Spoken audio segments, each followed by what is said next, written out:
ดิกินข้าวแล้วกันเด้อกินมาง่ายๆมื้อนี้ตำมะฮุงใส่ข้าวปุ้นแล้วก็ปิ้งปลาออมเอียนเคยกินออมเอียนเพิ่งกินมาหลายปีเต็มแล้วนี่คือทั้งที่สองเทื่อที่สองซื้อมากินเอียนบ้านเฮาแล้วก็มีผักกาดเริ่มกินแล้วนะมันนี่ฮะกินมีเกี๊ยวมันกินกับตำมะฮุงใส่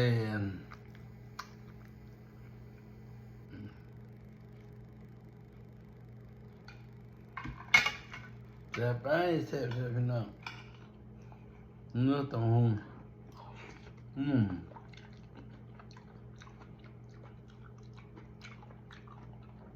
จมูก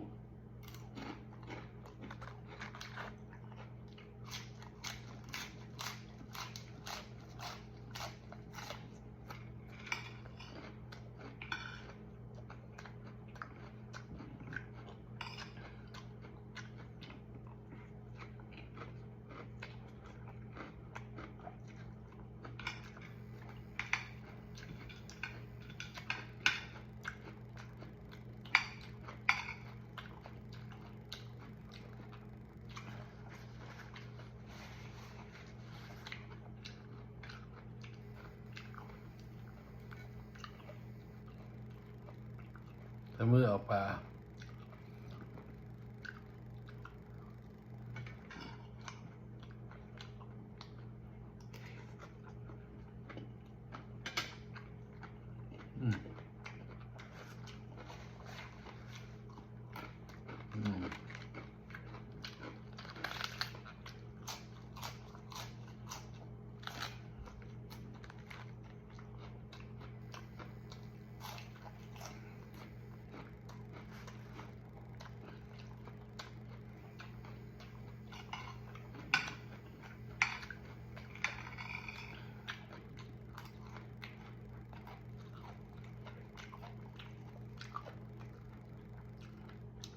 อบเบียน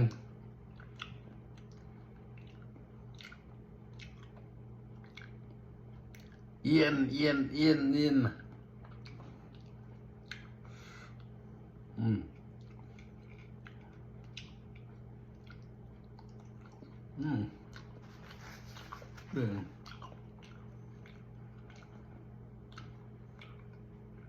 เขาว่าผู้เฒ่าเขาว่า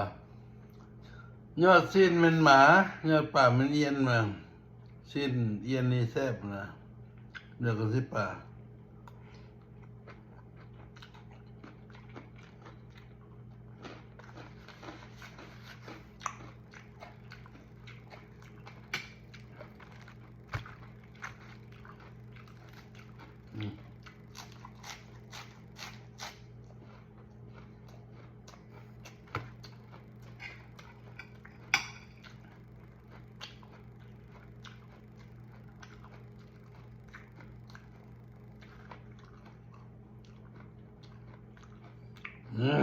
แซ่บ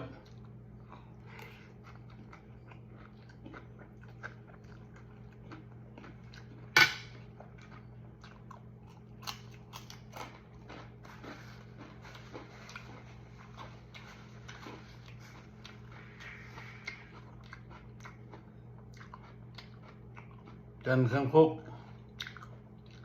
ซื้อ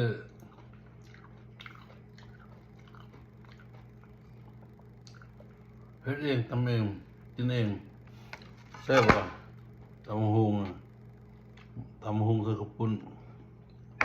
แซ่บเผ็ดอยู่